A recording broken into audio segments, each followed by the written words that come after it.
से कहत बाड़ी का कहत बाड़ी कौने भाव में कहत बाड़ी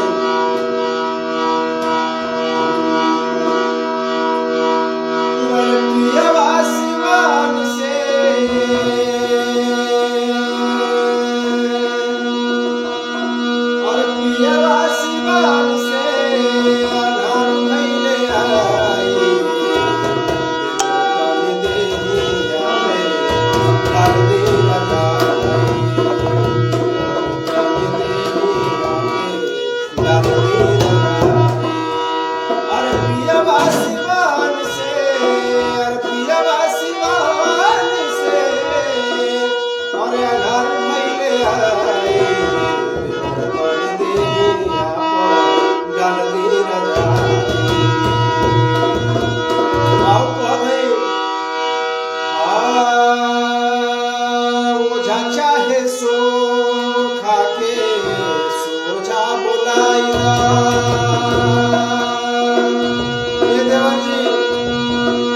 हमरे बात के समझे ओझा चाहे सो खाके सोझा बोलाइला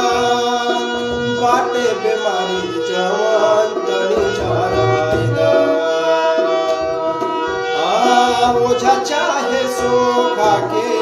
सोझा बोलाइदा बाड़े बीमारी जवान तनी झरवाइदा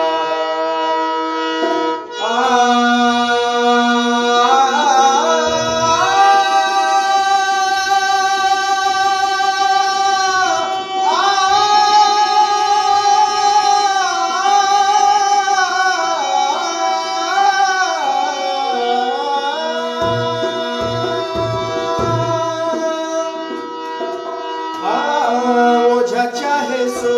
खाके सोझा बोलाइदा बाड़े बीमारी जवान तनी झरवाइदा अरे पियवा के चिको अरे पियवा के चिको न कहियो बुझाई देवर तनी देहिया ढाल दा जाई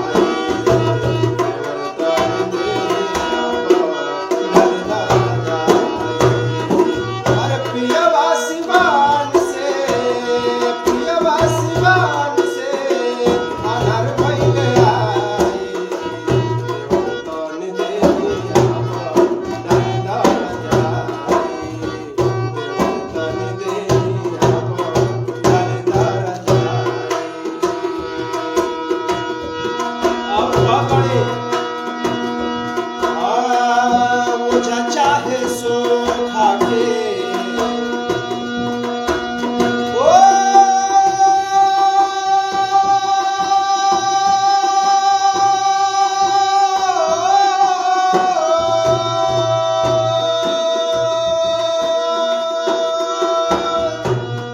ओझा चाहे सो